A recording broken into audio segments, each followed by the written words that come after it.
वक्फ bill के समर्थन में मुस्लिम राष्ट्रीय मंच का तमाशा। जो महिला समर्थन में पहुंची वक्फ बिल के, उन्हें कोई जानकारी नहीं वक्फ बिल है ही क्या। ऐसा लगता है जैसे मुस्लिम राष्ट्रीय मंच के नेता सिर्फ अपनी बहवाई बढ़ाने के लिए महिलाओं को लाए थे, लेकिन समझने में हुई चूक। बरेली से एफ समाचार लाइव से फहीम सिकलैनी की रिपोर्ट। मुस्लिम राष्ट्रीय मंच ने उन मुस्लिम महिलाओं से वक्फ बिल का समर्थन कराया जो खुद नहीं जानती हैं वक्फ बिल के फायदे नुकसान। आज उत्तर प्रदेश के बरेली में एक अजीबोगरीब तमाशा देखने को मिला। मुस्लिम राष्ट्रीय मंच के ब्रिज प्रांत के अध्यक्ष नदीम इकबाल ने शहर के एक पार्क में प्रेस वार्ता आयोजित की, जिसमें शहर की कुछ मुस्लिम महिलाओं को बुलाकर वक्फ बिल का समर्थन कराया, जबकि इन मुस्लिम महिलाओं को यह नहीं मालूम था कि वक्फ बिल है क्या। उन्हें ये भी नहीं मालूम था कि वक्फ बिल से क्या फायदा है और क्या नुकसान है। दरअसल देश में ऐसे मुद्दे छोड़े जाते हैं जिससे देश का ताना बाना बिखर जाता है। आजकल मोदी सरकार ने वक्फ संशोधन विधेयक बिल पास कराकर देश में हाहाकार मचा दिया। लगभग 50% लोग मोदी सरकार द्वारा वक्फ संशोधन विधेयक बिल का विरोध कर रहे हैं, तो वहीं चंद गली कूचों के नेता वक्फ बिल का समर्थन कर रहे हैं। चंद रुपयों का लालच देकर भोले लोगों को साथ खड़ा कर मोदी सरकार की तारीफें करवाकर गली कूचे के नेता यूट्यूबरों द्वारा वाहवाही लूटने का प्रयास कर रहे हैं। आज बरेली में भी मुस्लिम राष्ट्रीय मंच के ब्रिज प्रांत के अध्यक्ष नदीम इकबाल ने कुछ मुस्लिम महिलाओं को साथ लेकर वक्फ बिल का समर्थन किया है। जब नदीम इकबाल द्वारा बुलाई गई मुस्लिम महिलाओं से वक्फ बिल के संबंध में जानकारी ली गई, तो पता चला कि इन मुस्लिम महिलाओं को कुछ वक्फ बिल की जानकारी ही नहीं है। और नदीम इकबाल द्वारा बुलाई गई महिलाओं ने तो मस्जिदों के नीचे मंदिर तलाशने का भी विरोध किया, जिससे साफ हो जाता है कि मुस्लिम राष्ट्रीय मंच का प्रेस वार्ता कर वक्फ बिल का समर्थन करना एक तमाशा ही है, क्योंकि बुलाई गई मुस्लिम महिलाओं ने मुस्लिम राष्ट्रीय मंच के मंच पर ही पोल खोल डाली। ये आरएसएस मुस्लिम राष्ट्रीय मंच के माध्यम से ये कार्यक्रम रखा गया है। माननीय इंद्रेश कुमार जी जो आरएसएस प्रचारक हैं और मुस्लिम राष्ट्रीय मंच के संरक्षक। इसमें क्या आपका कहना है वक्फ को लेकर? हम और हमारी बहनें जैसे कि जो आपके सामने है, हम वक्फ कानून स्वीकार करते हैं और ये मुस्लिमों के हक के लिए कानून बनाया गया है। और जो भी ये प्रचार कर रहे हैं कि मस्जिदें टूट जाएंगी, कब्रिस्तान टूट जाएंगे, छीन लिए जाएंगे, ऐसा कुछ कानून में नहीं है, बल्कि उन लोगों को डर है जो लोग हवा फैला रहे हैं, जिनके खाया हुआ माल और शादी हाल और माल बने हुए हैं, उनके नीचे से पैरों नीचे से जमीन खिसकने के लिए तैयार है। इसलिए वो इस कानून का विरोध कर रहे हैं।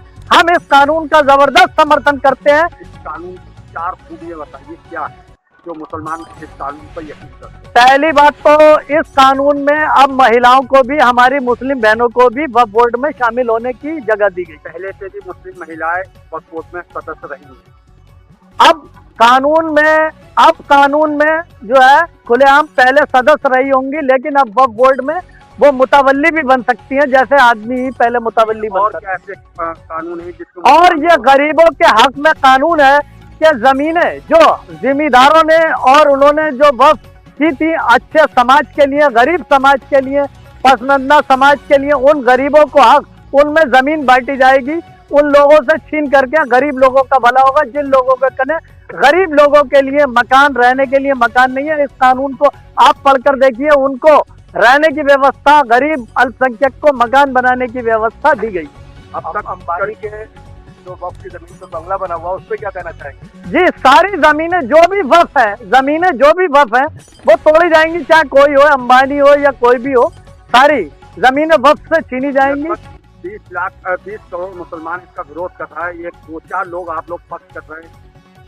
ये 20 करोड़ मुसलमान जो विरोध कर रहा है, सिर्फ वो लोग हैं गुड्डू पप्पू का, जिनके ऊपर हाथ है, और जिन लोगों से उन्होंने कुछ मौलाना लोग इकट्ठा कर लिए हैं जो धरना प्रदर्शन कर रहे हैं। इसीलिए हम इस कानून का जबरदस्त समर्थन करते हैं। और लाखों मुसलमान उस दिन गांधी प्रेक्षागृह, गांधी हाल में मौजूद था, जिन्होंने वक्फ इंद्रेश कुमार की देखरेख में बहुत मौलाना ही लोग थे, बैठे हुए थे, जिसका समर्थन हम लोगों ने किया और करते रहेंगे। क्या केंद्र सरकार अंबानी का बना हुआ बंगला भी खाली करवाएगी?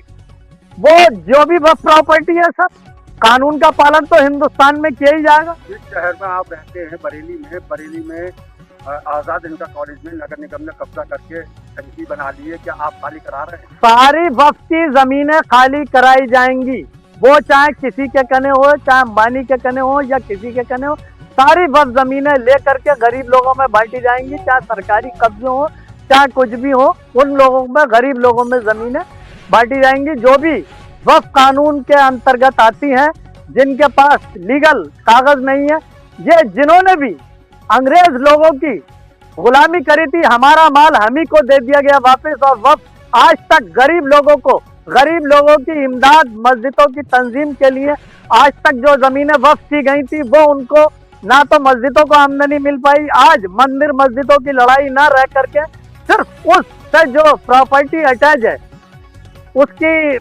उसकी लड़ाई रह गई है, और लाखों करोड़ों रुपए की संपत्ति है। यहाँ तक अब ये मामला सुप्रीम कोर्ट पहुंचा हुआ है, तो क्या लगता है? सुप्रीम कोर्ट का तो सर जो आदेश होगा वो मान होगा। सुप्रीम कोर्ट पहुंचा हुआ, उसके आदेश का इंतजार करा जाए। वैसे मेरी मांग है कि शायद योगी जी इसमें कदम बढ़ाएं, फौरी वक्फ बोर्ड के आदेश के जो भी आदेश हो उसमें योगी जी पहल करें और वक्फ जमीनें इन लोगों की जब्त करके जबरदस्त कार्रवाई की जाए। इसीलिए ये वक्फ बोर्ड का मामला माननीय योगी जी उत्तर प्रदेश मुख्यमंत्री साहब ने अपने हाथ में ले रखा है। क्या नाम है आपका? नसीम बानो। क्या करती हैं आप? कढ़ाई का काम करते हैं। इस पार्टी से, इस संस्था से कब से जुड़ी हुई हैं आप? टाइम लग गया, काफी हो गया, साल भर हो गया मुझे। इस संस्था से जुड़ने के बाद आपने कौम के लिए क्या क्या काम किए? बहुत कुछ करा हमने, जैसे एक आध याद हो, बहुत कुछ करा। करा अपनी बहनों को जो है जिसको काम नहीं आता, हमने अपने घर पे बैठा काम सिखाया उसे और आगे बढ़ाया। मशीनें चलवाई हैं कारचुप की और कढ़ाई करी। बारे में कितना आप जानते हैं? वक्त के बारे में जानते हैं, थोड़ा बहुत जानते हैं। कितना जानते हैं आप? आज समर्थन करने के चाहिए कितना जानते हैं?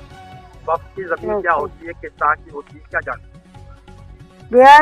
योगी मोदी इस अफवाह खाली फैला रखी है कि वहाँ पे देखो मस्जिद में देखो मंदिर ढूंढ रहे हैं, मस्जिद टूटेंगे। अब योगी ये तोड़ा रहे हैं, बिल्डोर चलवा रहे हैं योगी। हाँ, तो फिर आप समर्थन में क्यों करें? तो ये योगी मोदी ये कर रहे हैं, तो हमारे लिए तो भाई हम तो ये जा रहे हैं हिंदू मुस्लिम सब एकता बना कर आए, तो जने हम में कोई भेदभाव नहीं है। हमने आपसे पूछा वक्त के बारे में कितना जानते हैं? आप जब बिना जाने ही आज जब गई मैं तो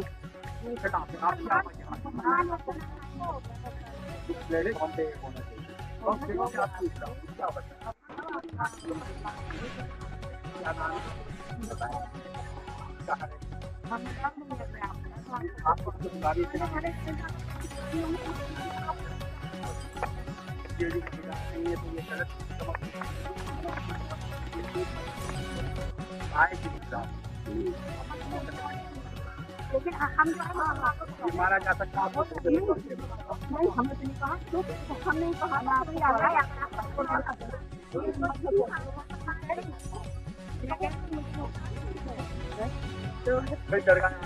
विरोध हुआ है और बड़े बड़े नेता भी